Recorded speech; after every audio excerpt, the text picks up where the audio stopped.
We got a bidet!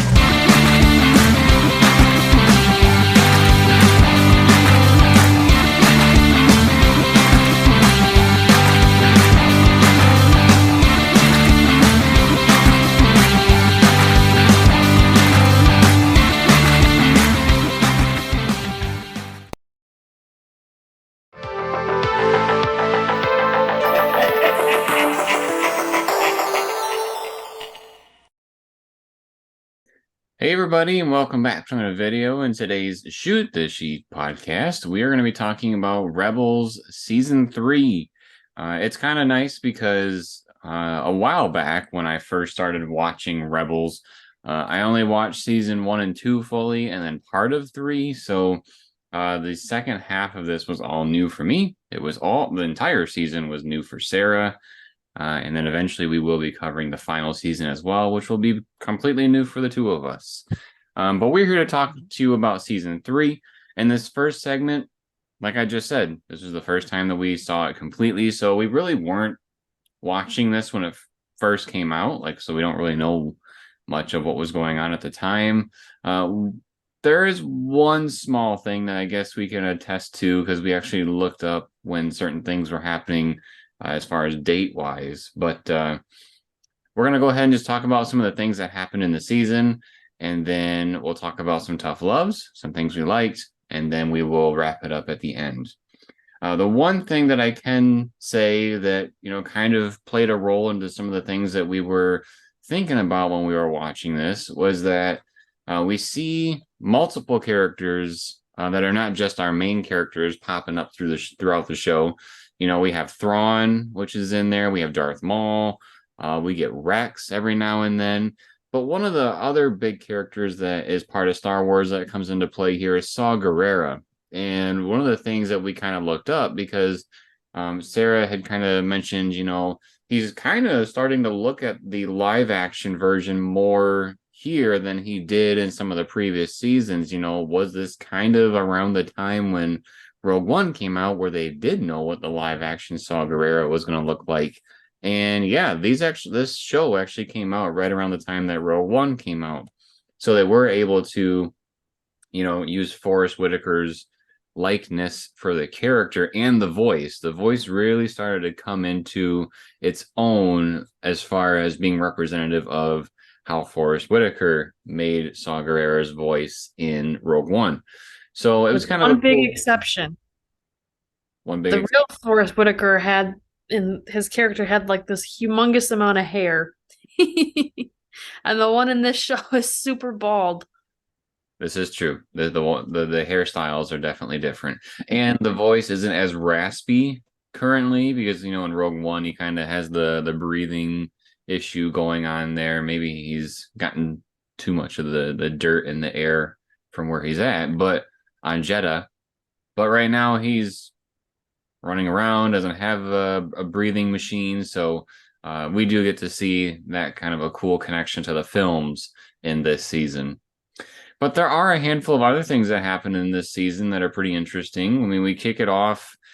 Well, we should probably talk about where we left off. In season 2, the last thing we saw was that big encounter with Vader and Ahsoka. And, the group is, kind of missing Ahsoka and kind of wondering what's going on there, what happened to her. But we also left with some stuff with Darth Maul.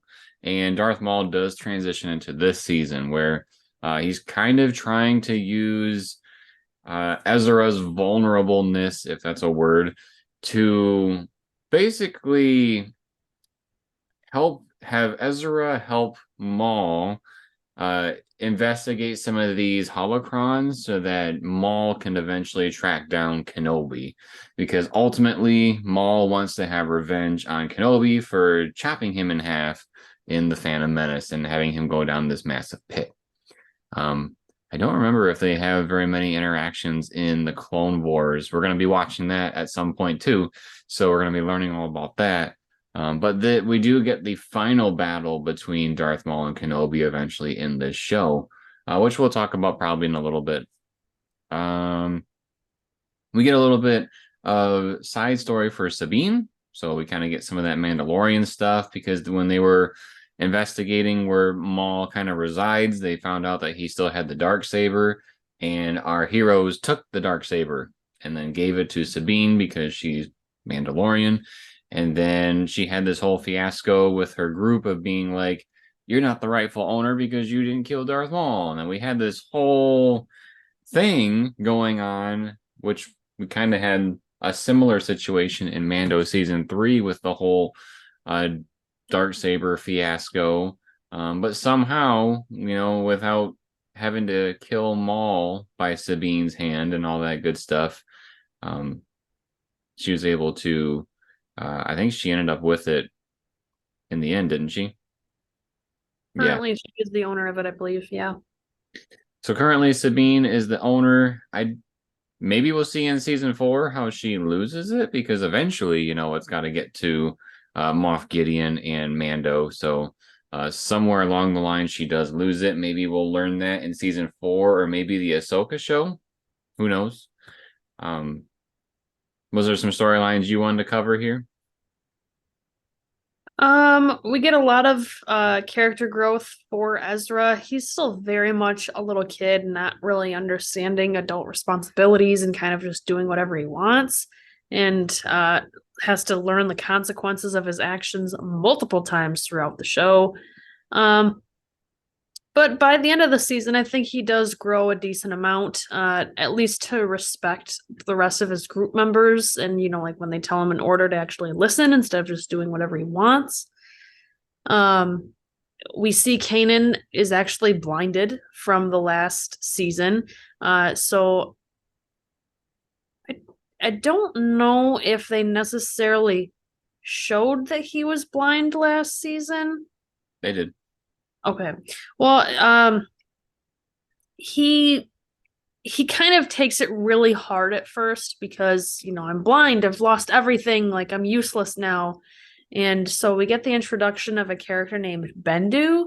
And before I describe Bendu, I'm going to say what he does first is that he is kind of like a philosophical being and helps Kanan really become himself and learn how to see without actually seeing.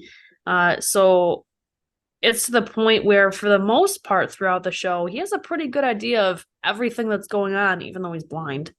But Bender's a really weird character. He's like a moose made of rocks, but like 40 feet tall. I think that's probably the best way to describe what he looks like. Like a moose mixed with a tree, because he doesn't just have the two antlers. He's got like all these different platforms all around him, similar to like moose horns. It's very strange. I don't know how else to describe him. Trying to look up.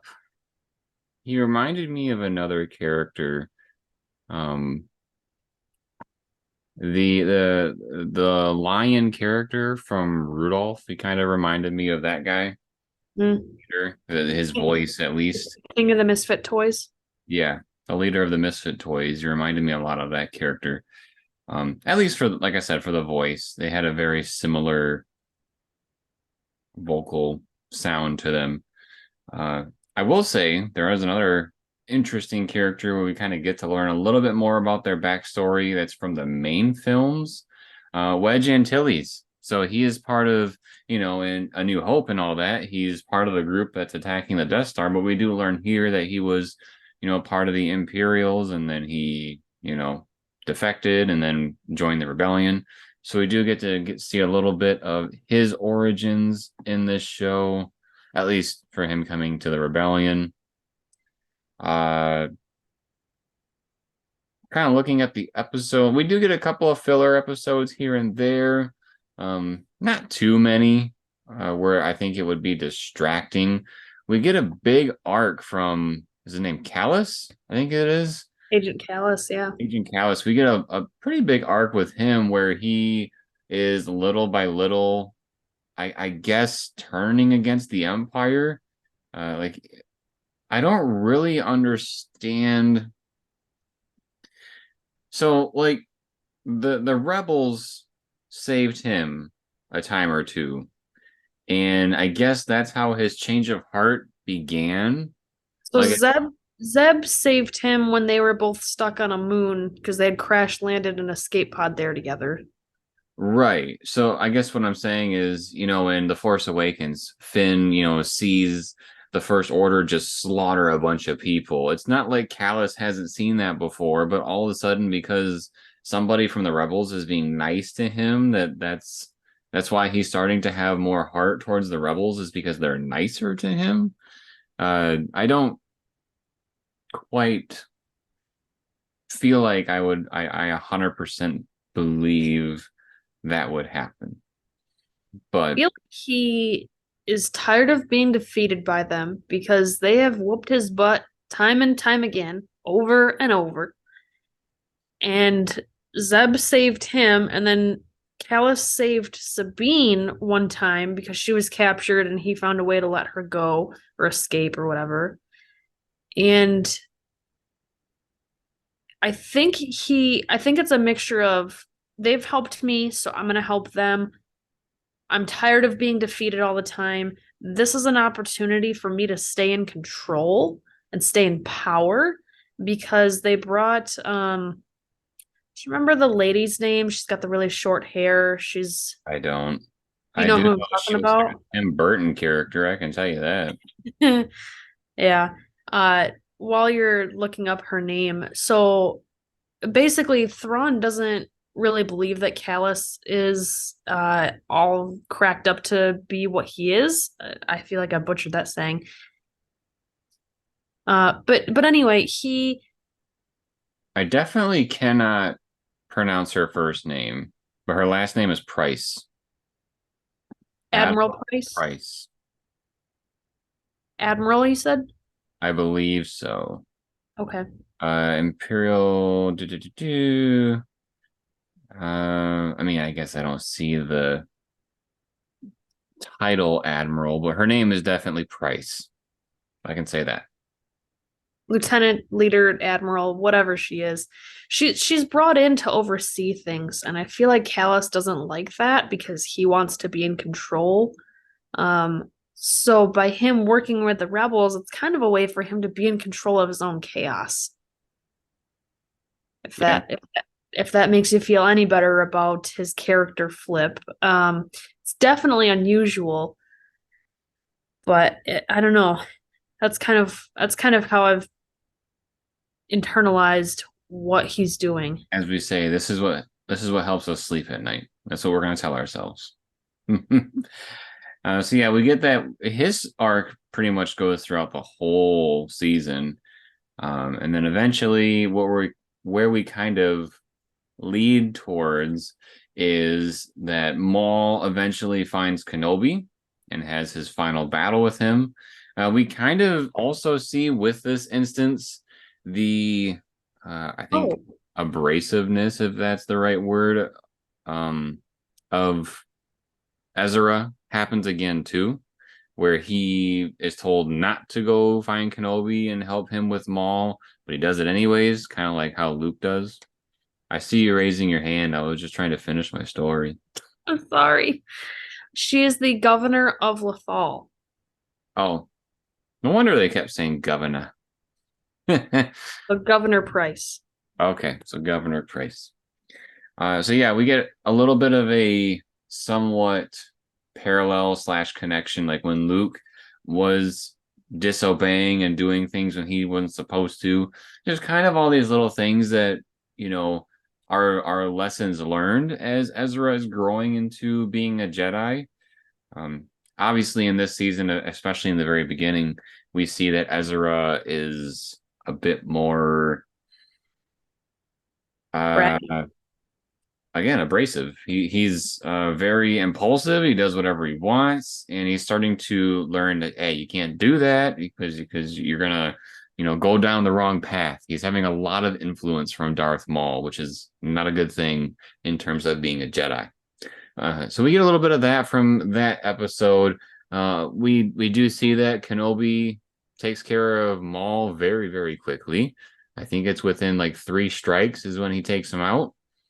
I don't I've heard a lot of people talk about there's some sort of very, very cool, beautiful thing that happens with that, and I don't know what it is. Maybe we can look it up on the break and we can talk about it in the last section or something like that. Because there's something to do with the fighting style that is supposed to be really neat. But then at the end of the season, we eventually have a big battle between the Imperials and the Rebels on Lothal. And I think the coolest thing out of all of that is that when Well, uh, it's not on Lothal. It's on their home base planet, the Rebel base planet. oh, I thought it was in the skies of Lothal. N no, because remember they had to leave their Rebel base. Ah, okay. I'm looking at the episode descriptions, and it looks like they were planning to go to Lothal, but then they got stopped. They got disrupted by Thrawn. That makes more sense. Okay, well, anyways, wherever they were, they had a space battle, and the rebels weren't doing so hot. So when they went back to land, which is why I thought they were on Lothal, because what's his name? You said the Bendu. Bendu was there, and we got to see some of his abilities, which was really cool. He like became Mufasa in the sky with lightning and stuff, and took out walkers and whatnot. So it was really cool to see that. Um, Ultimately, the way it ended was that the rebels got out of there, and then they were running away from the Empire, and that's pretty much where we ended the season. So we kind of hit some of the main points here. When we come back, we are going to talk about some of the things that were some tough love for us. So stick around. Have you seen The Mandalorian? Do you wonder what Operation Cinder was that they mentioned in this show? Well, we got you covered because we have an entire playlist dedicated to the Star Wars Battlefront 2 campaign, which highlights Operation Cinder. So if you check out our playlist, you'll be able to see what actually happened with Operation Cinder and know what they're talking about with the show. Now back to ours. Welcome back, everybody. We are here to talk about some of the things that we felt were some tough loves, things we didn't like so much from the season. I don't know about you, Sarah, but I would say there wasn't a whole lot that I didn't like per se. It's kind of like the other seasons where I feel like they spent an adequate amount of time on the main plots and not too much time on some fillers. Um, I don't know. Did you have any that you want to start it off? The first one that I'm going to mention is Ezra. And there's two things about him I really didn't like. One was how bratty he was at the beginning of this season. It was driving me nuts. He was like a little kid with no parents, and I know that's bad to say because his parents are dead. I'll say because he doesn't. How dare you? But he's such a brat. He's like I would say he is teenager. I would say bratty with no parental reinforcement or something like that. I think I'd probably go that route. He's old enough to know better. He's been with this group long enough that he wasn't like this last season. I would say he's somewhat of a teenager, like maybe mid-teens. But like ever since he messed with the holocrons, he became a brat. Well, yeah, because his mind was filled with like dark side thoughts, and so that's what's starting to make him think differently than just being on that Jedi path. He's conflicted, and therefore losing some identity, and like you said, becoming a brat. Yeah, Usually what happens in real life too. Like people are like, "You're not who you used to be." You're not the friend that I remember you as. And it's because, the person turned into an idiot. And so maybe this is kind of what they're showing with him. could be. I was happy that he kind of turned himself around by the end of the season. It took him some time, and he definitely had some instances of going back to his old ways a little bit or not really understanding what he's doing. Not saying that part was so bad. It's just the beginning couple episodes with him were really cringy. The other part of him that I really don't like is his haircut. I think it looks ridiculous. And because of the cartoon style, there was an episode towards the end. I think it was when he was going to find Kenobi. He's going through a sandstorm, and like you get sand in your hair and stuff. But like, it just looked like his hair. His hair just looks like a smooth line, like it's like a cue ball, except it's hair colored or like his black hair color. And then it like was like somebody sprinkled some cinnamon on his hair because that was the sand from him being in the sandstorm. Yeah, I just I'm not digging the hair. I liked his old hair. he looked more like a plastic action figure than an animated character. I think that's kind Yeah. of what you're going for. I would agree with that. I thought the hairdo was a bit ridiculous. I don't really know why that was chosen. Maybe there was a specific reason. Um, there was something I was going to say about your other point, and I don't remember. I It don't might know. be symbolizing him becoming more of an adult, I suppose, not having like Oh, kids' hairstyle. I was going to say maybe off camera, Zeb gave him a good smack to tell him to stop being so bratty or something. Oh, That's what I was going to say that I had forgotten. it could be. I wouldn't put it past them. Yeah. Do you have one that you'd like to talk about? Otherwise, I'm going to bring up another one. I think really the biggest that there's not a whole lot that like I said I didn't really like. I'd probably reel it back to the whole Callus situation, just kind of wondering how believable that really was. I it wasn't like it happened overnight in an episode, so it did take some time for him to, process what was happening. I think it even took like 2 seasons worth where he was recognizing what was happening, and he was starting to, go down that path of, you know, helping with the rebels, and then he would switch back and forth. He would do his duties as an Imperial, but then if Kanan and Ezra happened to show up, he would help them. But if it was anybody else, he probably wouldn't, kind of a thing. So I think because they gave it time, that's what gives it more believability as opposed to it happening kind of an overnight thing. But I still kind of find it a little difficult to fully believe that. How do you think he knew to call himself Fulcrum, and how do you think he knew the secret phrase? I don't know. I mean, I assume that he got in somehow with somebody because, like, if I remember correctly, and hopefully I'm remembering this correctly because I don't want to get blasted in the comments. The entire time they were talking about Fulcrum in the beginning, like whenever we first heard about Fulcrum, we kept thinking about like Ahsoka and whatnot, but she's not in this one. So, and Fulcrum was just a being, so to speak. It wasn't just one person. It could have been anybody that was trying to be in secrecy. Yeah, well, at the beginning of this season, or somewhere in there, they said that they have a message from Fulcrum, and as Ezra gets excited thinking it's Ahsoka, and that's when Hera says, "No, actually, Fulcrum is just basically a name of anonymity." I'm not sure if I'm saying that right. Animosity.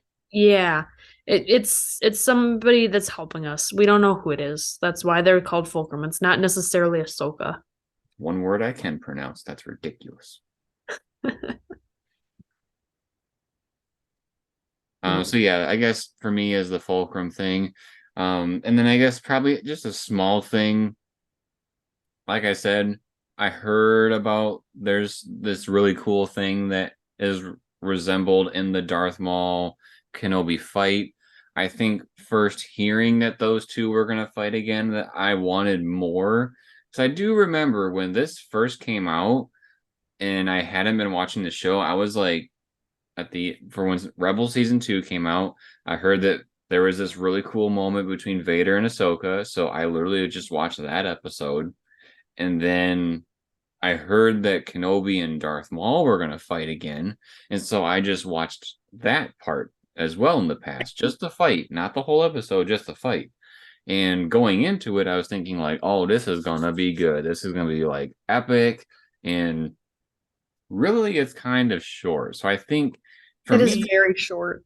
I would have wanted a little bit more, but again, I believe there's more to it. I know I've watched something somewhere where Dave Filoni explains all of it, and it was a good reason. I don't remember it, um, but I think that'd probably be another one.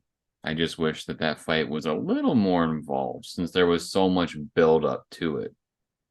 Yeah, he kind of, for as much as he was a good opponent for Kanan and Ezra, like together, and then just for Kenobi to take him out like that, that it's Kenobi must be really, really, really freaking powerful to be able to do that. He is, but also Darth Maul is so bent on, getting revenge that, it's one of those things with the people on the dark side that they are so bent on, like I said, revenge, killing Hatred. these people that they don't like and whatnot, that sometimes their vulnerability is that they lack focus. And that's kind of what he had with Kenobi. He was so, I'm going to attack and try to kill you. Whereas Kenobi was like, block, block, dead. Because he could see, right through the tactics that Maul was trying to do. Yeah. What was the other one that you had? I was gonna bring up AP5. So he is the inventory droid Oh, that they got. I think it was last season that they got him, but he became a bigger part of this season in at least a handful of episodes. And he's okay, but he's kind of just annoying, and I feel like he's not really needed. Um, I thought he's he had some funny things that he said back at people. Like he was almost sarcastically snippy. Yeah, but he's so dry. I don't know. I like me He's some dry humor. he's just not my favorite. Yeah. I wouldn't say he was a standout because I mean, I feel like I would like him more if he was. Uh, but I mean, every new season has to have some sort of new characters involved, and I guess that was one of them that they tried to focus more on. I can't remember if, like you said, if he was brought in from season 2 or if he was new in season 3. I'm pretty Um, sure they got him in season 2 because that but was the episode that Chopper was trying to get a new leg. gotcha. Oh yeah. So I don't know. I thought he was all right. I didn't think he was too distracting, but I could see, I guess, where people may not care for his character so much. Um, yeah, I feel I like don't this season did, really. I feel like this is a season didn't really drag on like some of today's shows, if that makes sense. And what I mean by that is a lot of today's shows have episodes that feel like filler with not a whole lot of character development or anything tying to the overarching story. And I feel like there were definitely some filler episodes, but most of the time, at least, they felt like they had purpose or at least contributed to the main story arc. So, like, for example, I'll just take one episode as an example. They're trying to get some clearance codes. Chopper and AP5 are kind of having a race, if you will, to get these codes. Chopper gets taken over by the Empire and is trying to get some information to figure out the rebel base location. And so then there's the AP5 saying, hey, there's something wrong with him, and everybody's like, oh, you're just paranoid because you guys don't like each other. And long story short, eventually they figure out something is wrong with Chopper, and they're able to bring Chopper back to his normal self and attack the Empire through the connection that they had with the Chopper droid. So did that actually accomplish anything? I mean, I guess it got them the clearance codes, but you don't necessarily need an entire episode to get clearance codes. You could just say in like a simple one sentence, one liner, like, oh, we got clearance codes from yesterday or whatever. Like it's kind of one of those filler episodes, but at the same time, it shows a snafu between the characters and bringing more credibility to the AP5 droid because he was correct and that there was something was wrong with Chopper. He was the one who was able to get them the clearance codes. They were able to do an attack on the Empire, and so it's kind of like another win for the team, so another feel-good moment for them. So even though there's filler episodes, and this season is 22 episodes long, which is kind of a long season by today's standards, even though I feel like it should be a normal season length, their filler episodes still had purpose. Yeah, I think we've said that in the past too about Rebels, is that they have a pretty good balance between, even though there's a filler, there's something in there that really adds to the story. Whereas, not to be that guy, but like the Bad Batch has had some filler episodes where it's like, if we take those out, really nothing's taken away from the show. But that is a good thing about this show. So that's a pretty decent transition into heading towards the things that we did like. So when we come back, we are going to talk about some of the things that we did like from Rebels Season 3. So stick around. Have you ever wondered what Amazon coffins are and what they're full of? Well, we got you covered here on the channel. Check out our playlist of our Amazon coffin unboxings, where Sarah and I open up boxes that have Amazon returns, and we share with all of you what we get in each of those boxes. If you ever wanted to get into liquidation and want to know what types of things you can find, check us out. Now back to our show. Welcome back, everybody. We are here to talk about the things that we did like from Rebel Season 3. Like I said, even in the second segment, there wasn't a whole lot we didn't like. It was just kind of like very nitpicky type things that were small. But I will say, I'll kick it off with something that I did like, is I really liked Darth Maul's character. I thought Sam Witwer did a very good job. I showed Sarah the little clip where they showed how, or when he was in the booth filming his scream for Kenobi when he's in the desert, which is kind of cool to see, because then you see how animated people actually get when they're in the sound booth. I just think that Darth Maul's character was pretty cool to see. You know, he isn't like, he's kind of given up being a Sith Lord, but really his just lot in life is to kill Kenobi because of what Kenobi did to him years ago. And so it's kind of interesting to see how he tries to play off as a good guy in a way, or at least not wanting to like kill the Jedi, because he doesn't really care anymore. The only one that he cares about is Kenobi. So it's interesting to see this different side of him, and I thought it was played very well. He's technically not Darth Maul. He's just Maul, right? Yeah. At least right now, like in this season. Right. I don't think he has the title Darth anymore because he's not part of the Sith. He's just a loner, pretty much. But yeah, I'm just calling him Darth for the sake of, I'm used to calling him Darth. He was a very cool character this season. His manipulation of Ezra and taking advantage of Ezra's vulnerability, because he's kind of a kid who doesn't know any better. It's mischievous and just kind of crazy and chaotic. That's the word I was looking for.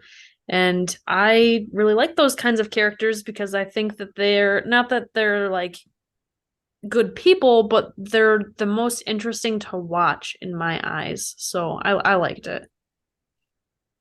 Yeah, it was cool. One of the characters we didn't talk about earlier, who kind of made a comeback for at least one episode, if not a couple, was Hondo. One of your favorites? I don't know that he's one of my favorites. He's kind of grown on me a little bit. It was weird to see him take off his one hat and have there still be like another hat underneath, because I thought it was all one piece. So that threw me for a loop. He's like the galactic Jack Sparrow. It looked kind of weird. But one of his quotes that he said in this season, I wrote it down because I thought it was funny. He said, he had just gotten done being caught in like a white lie, right? Where he told some partial truth, but he didn't really give all the truth. And so what he said when he was caught was, he says, some of the truth is better than none of the truth, which is what you're used to getting from me. So don't tell me that I haven't grown. It's just like, that doesn't make it all that better. Like, yeah, I guess you're better than you were before, but like, you're still not telling the truth. Like, you're still you're still using me. I'm still a pawn in your games. Right. He's a funny dude. And I honestly, I think, we're watching this show because we're trying to catch up for Ahsoka when it comes out. I think that by watching this show, it'll probably even make it more cool the next time we go to Disney and we go on like Smuggler's Run, where Hondo is a big part of it. It'll probably, enhance your experience now that you know who Hondo is. Oh, absolutely 100%. Because I didn't know who he was before.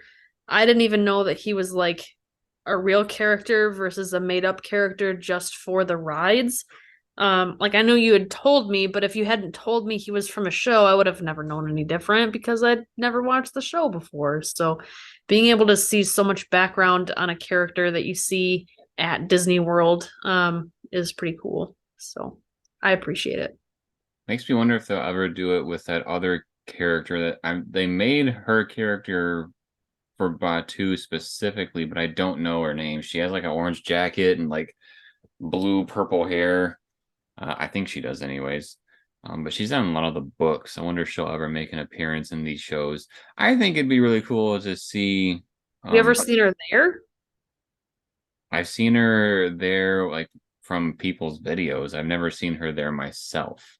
Oh, she's like a meet and greet kind of person. Yeah, I'll be honest. We don't really see a lot of characters besides stormtroopers when we go to Galaxy's Edge. I don't know why Yeah. that is. I think on occasion we may have seen Kylo Ren a time or two, but yeah. I remember before Galaxy's Edge was a thing, we would see like the First Order marching through the streets of Hollywood studios and whatnot, which was really cool. And then we don't see that anymore. But we're getting a little sidetracked. Let's talk about Rebels. That's what we're all here for. Um, Yay, Galaxy's Edge. Can't wait to go back. But yeah, Hondo is a really cool character. I do enjoy his mischief. And like you said, he's got some one-liners where it's just kind of like, did he just say that? And I like enjoying, or I do enjoy, hearing those kinds of things, especially in like an animated show where a lot of people are like, it's such a kid's show. I'm gonna watch it. And then, you get funny things like this. I like Yeah. it a lot. On a more serious note, the dark saber trials for Sabine and her training and how to even use a lightsaber, dark saber, that was intense. Like that was a lot of like it was emotionally a lot to see her, go through the trials of reliving her past and having to open up about, why she has this estranged relationship with her family and whatnot. Not gonna lie, it was, in my opinion, way better done than the handing of the torch in Mando season 3, to say the least.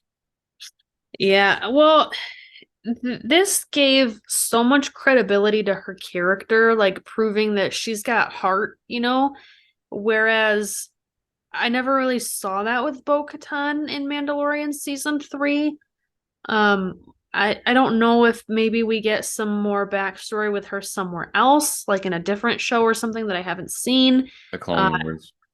so maybe that's the difference maker for me in terms of, who's worthy of it or not. Um, Well, I also want to point out, I didn't point it out when we were watching the show because I didn't want it to be distracting. But when they go to Darth Maul's home little thing on like Dathomir and they see the dark saber, there's like a mural painting or whatever above that where there's a couple of different people drawn. I believe those were Bo-Katan's family members, like the leaders of Mandalore back when Darth Maul took it over. I'm pretty sure. Um, it could have been, yeah. I know they're definitely from Mandalore. I just don't remember if every single one of them was related to Bo-Katan or not. But that's why the camera fixed on that so much when it was panning to the dark saber. Gotcha. Let's see some other things that I really liked. I really liked the character development of Thrawn. So I have not read the Heir to the Empire trilogy books. I have not read any of them. I've kind of read like some synopsises of the different books, so I can just kind of get like a brief overview of what was happening. Um, and I haven't read any of the Thrawn books that are currently canon. So this is really my introduction to Thrawn before we see him in live action. Me too. And yeah, Sarah too. And I like how he's smart. He seems to be kind of what I always tell my students. So, like, I teach math, and one of the things that we talk about is like when you go to buy a car, you have to be the smarter person in the room. You don't want to be taken advantage of by a dealership, so to speak. And I feel like this character of Thrawn is always that smartest person in the room. And I think that's what's really cool about him. You know, you might think that he's finally cornered or whatever, and then he outsmarts you right away. He's always thinking one or two steps ahead. And I think that's really cool of him. And I'm looking forward to seeing more. I know he's in season 4 of Rebels, and we also know he's going to be in the Ahsoka show because of the trailers. So I'm looking forward to seeing more of Thrawn. He's probably one of my he's up there with my favorite stuff from this season. I'd say probably my favorite part of the season was Maul, and my second favorite was Thrawn. Nice. Yeah, I thought that Coincidentally, was cool both bad too. guys. You always like to watch them, and I think that's because they will do some crazy things and show no mercy, and it's something that uh There was something in this I don't season. know how to describe it, but there's something about the Empire side that's just interesting. It's neat to watch. There was something in this season. I can't remember what episode it was, but there was like an episode where Thrawn was just like murdering people, and I was like, "Whoa, they went there in this animated show." And like at the very final episode, when he was, what's the guy's name again? You, Bendu. but Bendu. Thank you. When he's like looking at Bendu, and Bendu seems like he's gonna die, and then Thrawn is just like, "Forget this guy," and he tries to pop him with a blaster. Like, we are seeing that Thrawn isn't gonna hold back, and it makes me wonder how that's gonna evolve in the future as well. One of the things I do know about Thrawn that I've kind of picked up from listening to other people talk about him is that even though he's like working with the Empire right now, his main motivation isn't even just being part of the Empire. It's like being able to sustain his people. So by like working with the Empire, he can make sure his people are protected. So that's kind of a cool thing that uh it's cool to think about that his motives aren't all like even Empire driven. There's more to it than just meets the eye. Yeah. There's a very interesting episode with him that was very dark towards the kind of middle of the season. But I'm gonna save it for our next segment because I think it's I think it's gonna take a bit of time to explain, but we're gonna get there. All right. Well, I think I still have one more thing we can cover here for things I liked. Um, ooh, which one do I want to? Oh, so it's kind of interesting, and I don't know how to fully process it, but like we see in the new trailer for Ahsoka that Sabine has like a green lightsaber, and we don't really know really what she's doing with it yet, whether she's training like a Jedi or is she just training like a warrior. And we actually see her use a lightsaber in this season when she's going through the conflict with the other Mandalorians about the dark saber. At one point, Ezra like throws his lightsaber to Sabine, and then she uses that against the other dude that has the dark saber at that moment. I thought it was kind of interesting to see that, because I've always wondered, like, I feel like you have to have some sort of force connection to use a lightsaber um effectively, kind of like how with the dark saber it has to, attune to use, so to speak. That's why Mando has such a hard time with it. So I kind of wonder if that's kind of a clue that maybe Sabine is somewhat force sensitive, or if that's just not a thing. Well, from what Kanan said, he basically said the force is in everyone. You just It have to be is. open to it. And that she was very closed off from it. So maybe she's beginning to open up towards it. Maybe she's blossoming. Potentially, yeah. Yeah, so yeah, everybody does have a connection to the Force because the Force binds everything together. And we heard that from Kenobi long ago. And yeah, it's about how much people are willing to, like you said, be open to it, be a part of it. And eventually, by being able to do that and, attune to it, that's how you start to develop more Force abilities. But we're going to go ahead and wrap it up with this section. When we come back, we are going to tie some loose ends. I know Sarah has a topic to talk about. I have a small topic to talk about. So stick around for our last segment. Have you ever wondered what it's like to grow up during the prequel era? Do you wonder what type of merchandise was around then? How different was it than it is now? Check out our videos on this channel where we talk about the merchandise of The Phantom Menace and the merchandise of Attack of the Clones.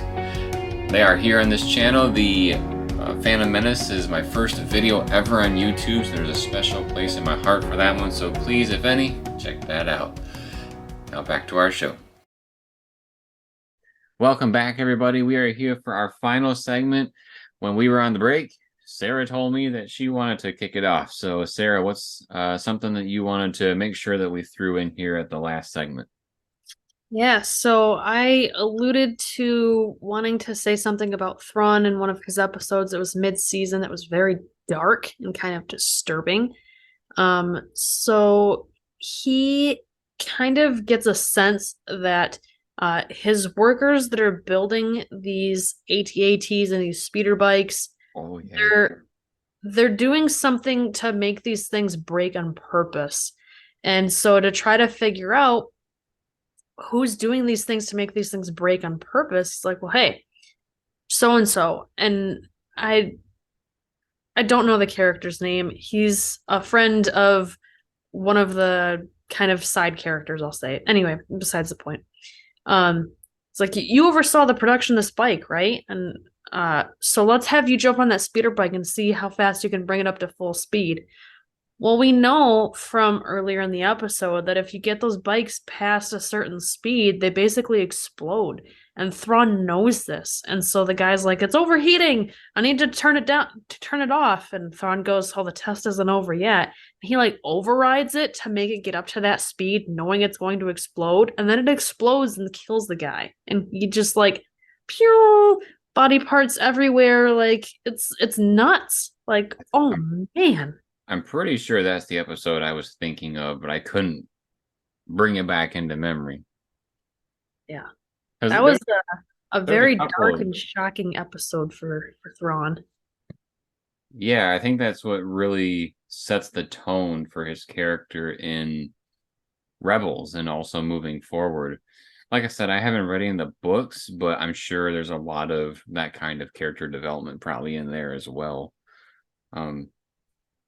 Yeah, I actually really, it's going to sound terrible, but I really liked that episode because it was essentially, I'm pretty sure Disney made Rebels. Disney was willing to, go that far with a character and, show us, hey, this dude is bad and you need to know it, kind of a thing.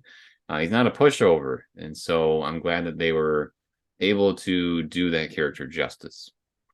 I feel like what makes a good character or a good episode or good entertainment, let's say, is if it makes you feel something, feel some sort of emotion. And Mm. this episode definitely left me feeling shocked. So I feel like that really gives it credibility to being a good episode. Yeah, I would agree. What were One of the things you were gonna bring up? I had talked about earlier how there was something special with the whole Darth Maul Obi-Wan battle, and on the break I decided to look it up so I can share it with all of you because if you're here, you probably want to hear about that stuff. And basically what it boils down to is if you don't know, Star Wars films in general are heavily influenced by like really well, there's a couple of different ones because the more I think about it, there's more than I'm counting. There's westerns. There's I think they were called like serial something. I forget whatever Flash Gordon is. Those kinds of films, and then another one is samurai films. And so what happened was when Maul and Kenobi did their fight, Dave Filoni wanted to pay tribute to one of his favorite movies of all time, which was Seven Samurai. And I guess supposedly in that movie, because I haven't seen it, I'm just going by what I'm reading. Um, in that movie, the final climactic battle is ended in three swipes. And so Dave Filoni wanted to take that influence and put it here in Star Wars, which I feel like this is probably an appropriate place to put it, knowing how aggressive Maul is trying to be and how blinded he could be by his anger and how much he wants to get Kenobi. So, hey, it's kind of a cool way to not only interject some of Dave Filoni's favorite stuff, but also it makes sense because Star Wars is heavily influenced by samurai films. So there we go. Yeah, it's one of those where like I really wanted more with the battle, but I guess it kind of makes sense. Not every battle has to be super crazy long because then you don't appreciate it as much, but you know. Yeah, I mean, I'm pretty sure we've talked about this on the channel before, but it's slightly off topic, but it's connected. So when we talked about Revenge of the Sith, we talked about how there was the video game that came out like a couple of days before the movie came out, and in that video game, there are tons of lightsaber battles, and a couple of them in particular that I want to highlight are like the General Grievous fight and the Mace Windu encounter for the film. Because in the video game, you have a lightsaber battle with General Grievous, and yes, Obi-Wan had a lightsaber battle with Grievous, but it wasn't much of a battle. It was like over within like 60 seconds. And then with Mace Windu, in the game, you have Anakin facing off with Mace Windu, whereas in the movie, he just chops off his arm and throw it, and then he gets thrown out a window. Um, so I can kind of see in these instances where we're like, we want all of these lightsaber battles because they're super exciting, and you know, what would it be like an older Kenobi versus now this non-Sith Maul kind of a thing, which I guess I mean that even adds some more to it. A wise Jedi against somebody that pretty much has cut himself off for the most part. So I guess that makes more sense too. But just the idea of like, uh, you know, you think about boxing movies where they come together at the end. You know, these two dudes that fought in the beginning, and one of them got embarrassed, and so we have this epic rematch. Well, I would say as far as what I was hoping for, it wasn't there, but it makes sense. So Yeah. I can sympathize with both sides of it. Like I would really want more epicness as well, but at the same time, this makes sense. Yeah, I think we're on the same page there. One of the other things that I thought was really interesting to see that was new to me was when Maul brings Ezra back to do this ritual, and then they have a debt to be paid, and it's like these ghosts of witches of the Night Sisters. Yep. So like it's I'm proud of myself for getting that right in the first try. uh it's the first time I've really seen witches in Star Wars. I know we've seen it in the video games, and I've heard it be talked about recently in pop culture and like spiritual stuff besides the Force being in Star Wars. But this is the first time I've really kind of gotten to see it in a show. And the ghost aspect of it was interesting, and then the witch aspect of it, was interesting, and the spells and drink this potion, and then we have these green eyes because we're clouded with seeing what this vision is, and it was really out there, but it was really interesting.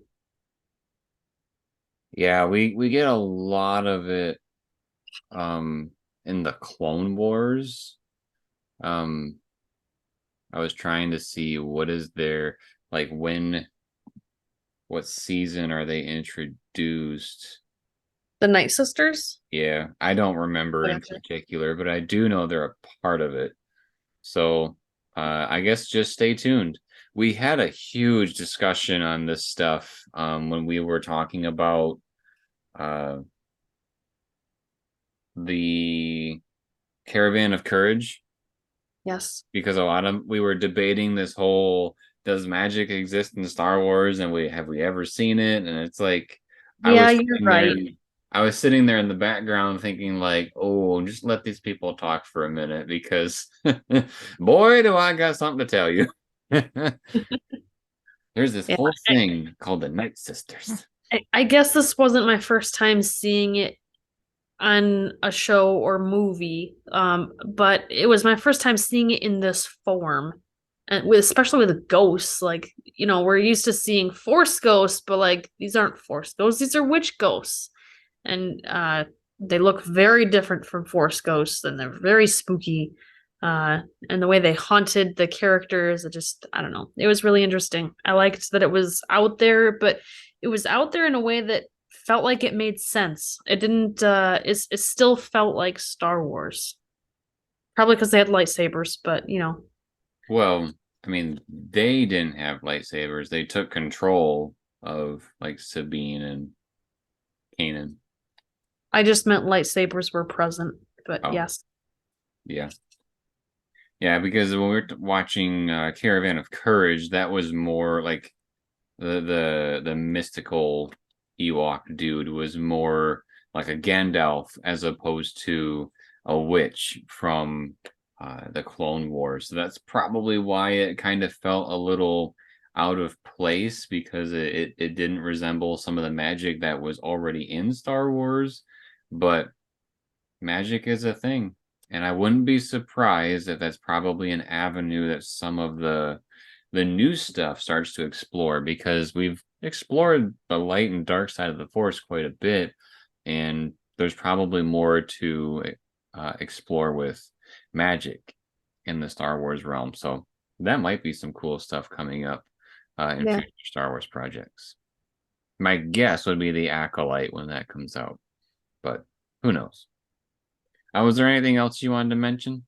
I was just gonna say we'll just have to wait and see. I am curious to see where season 4 goes.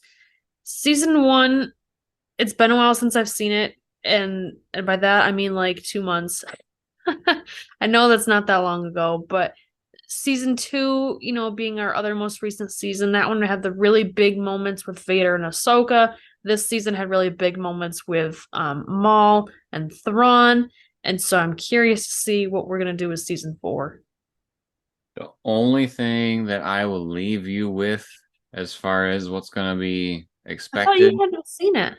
I haven't, but I know a very little bit about it. Like, Okay. so there's things that have been shown in the trailer of Ahsoka that are also in season 4 of Rebels. And also, we have to remember if we're watching all of Rebels so we can understand Ahsoka, what would be the point of watching season 3 and season 4 of Rebels if the last time we saw Ahsoka was in season 2? Oh, just hinting that she's gonna come back. There's going to be something going on. And it's arguably one of the most, I would say, controversial topics in Star Wars because of what happens. And also, there's huge rumor that it's going to be explored in the Ahsoka show. And so we'll just have to wait and see. And we will be talking about it on the channel very soon because we have to fit season 4 in before Ahsoka comes out in a couple weeks. So if you enjoyed this type of video, make sure to subscribe to the channel and turn on notifications. Not only do we have talks coming out with Shoot the Sheev every week, but we will also have things coming out with, like when Ahsoka comes out, we'll have episode discussions and deep dive into those. They won't be the same format necessarily as Shoot the Sheev. They'll probably be more like, if you've seen some of our past episode discussions, it's kind of like that. Or if you've seen our movie discussions, there'll be something like that where we kind of talk about our thoughts and then talk about the episode in detail. So you can look forward to that with the Ahsoka show coming out. Drop us a like if you like the video, and also drop us a comment letting us know your thoughts on Rebels Season 3. And then, as always, everybody, thank you for watching. We'll see you next time.